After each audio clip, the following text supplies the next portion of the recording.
Gilbert Roger.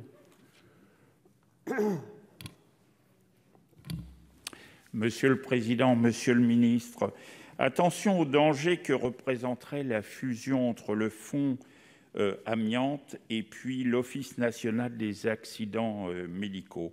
Les représentants de l'Andeva et de la FNAT qui siègent au conseil du fonds amiante ont fait part de leur opposition résolue à ce projet qui aurait pour conséquence de fait une dégradation des conditions d'indemnisation, sans pour autant apporter de solutions efficaces aux difficultés structurelles de l'ONIAM.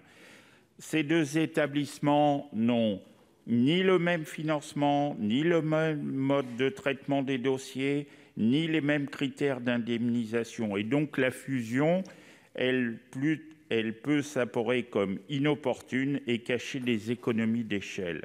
Par ailleurs, je souhaite rappeler que le fonds amiante a été créé, c'est d'abord que la société a une dette vis-à-vis des dizaines de milliers de victimes actuelles et à venir, et qu'elle n'a pas su protéger les responsabilités des pouvoirs publics à l'égard des victimes de l'amiante et donc engagée.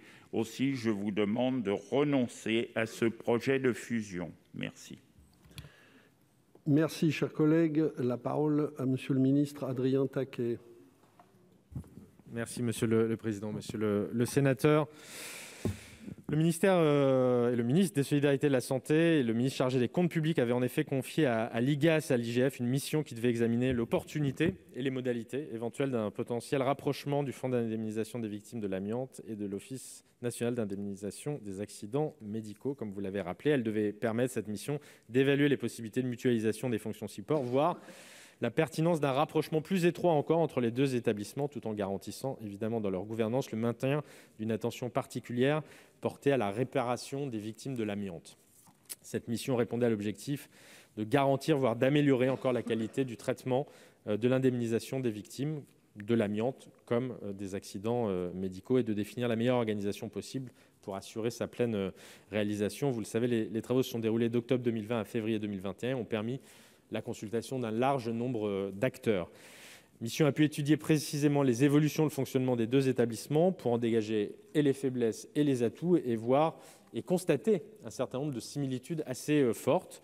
Je les cite rapidement. Les deux établissements partagent la même mission de réparation intégrale du dommage corporel. Le statut de leurs agents contractuels est le même. Ils partagent des locaux communs d'ailleurs et sont régis par des règles juridiques proches. Ils ont des structures de financement similaires, avec un financement assuré pour l'essentiel par les branches maladie et accidents du travail, maladie professionnelle.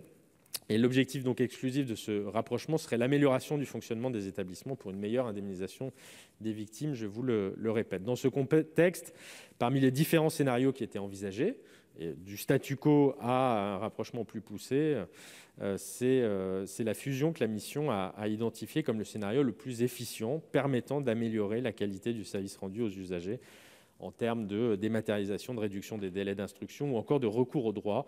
Et vous savez que c'est un sujet essentiel pour le FIVA. Voilà, monsieur le sénateur, ce que je peux vous dire dans le temps qui m'est imparti. Monsieur le ministre, il vous reste 39 secondes si vous voulez répliquer, monsieur Gilbert Roger. Oui, je vais simplement répliquer en disant d'une façon désolée que des organismes comme l'IGAS fassent des propositions, c'est normal, mais qu'un gouvernement chargé de l'exécutif et de la politique ne prenne pas position lui-même pour l'intérêt supérieur des usagers, c'est regrettable. Le pouvoir, pourquoi faire? Vous répondez simplement consulter les organismes.